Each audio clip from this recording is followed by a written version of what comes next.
you look up at the night sky, it can tell you stuff about your future. The Life of Chuck feels like a warm hug. It's Mike Flanagan's third Stephen King adaptation and his first ever non-horror film, and it's unequivocal proof that he can do more than just scare the bejesus out of people. The Life of Chuck is a visually stunning fantasy drama with powerful performances, little nuggets of profundity borrowing from Walt Whitman and the Cosmic Calendar, and a handful of beautiful moments that'll stick with you long after the film is over. It touches on some really depressing subjects, but it ultimately has a life-affirming message. It tells us that yes, we're all gonna die, and yes, the world is going to end, probably sooner rather than later. But we owe it to ourselves to live life to the fullest in the meantime, and embrace the fleeting moments of beauty to be found within the mundanity of the everyday grind.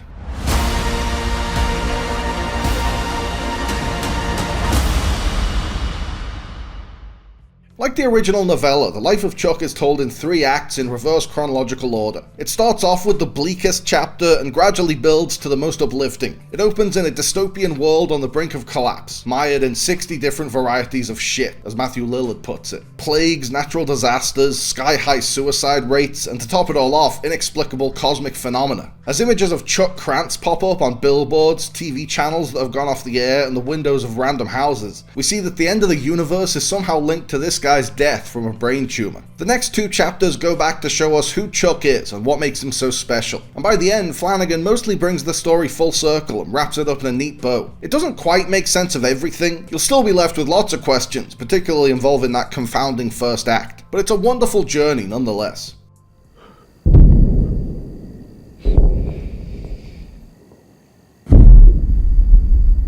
I'm scared.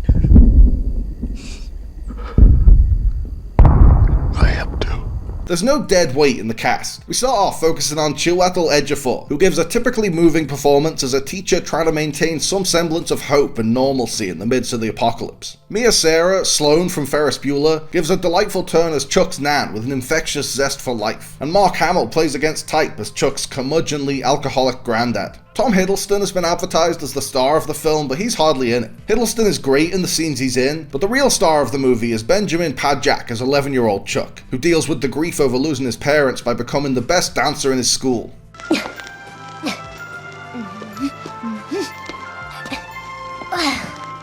See that? I started to do like a little arabesque, but then I just fully went for it and pulled off the demi-entresol. Flanagan has always had a good eye for interesting, well-rounded characters, from the dysfunctional marriage of Gerald's Game to the dysfunctional siblings of The Haunting of Hill House. But in The Life of Chuck, he shows a softer, sweeter, more sentimental side. The emotions resonate, but so do the deeper philosophical musings. Nick Offerman's narrator has a line about why God created the universe that really got to me. It made me tear up in the cinema, and it's stuck with me ever since. The Life of Chuck inspires joy and optimism and a lust for life, and that's not something to be sniffed at, because there aren't many things doing that these days, and we need it now more than ever. The world, Chuck. Everything you've ever loved. Everything you see. Every year that you live, that world will get bigger and brighter.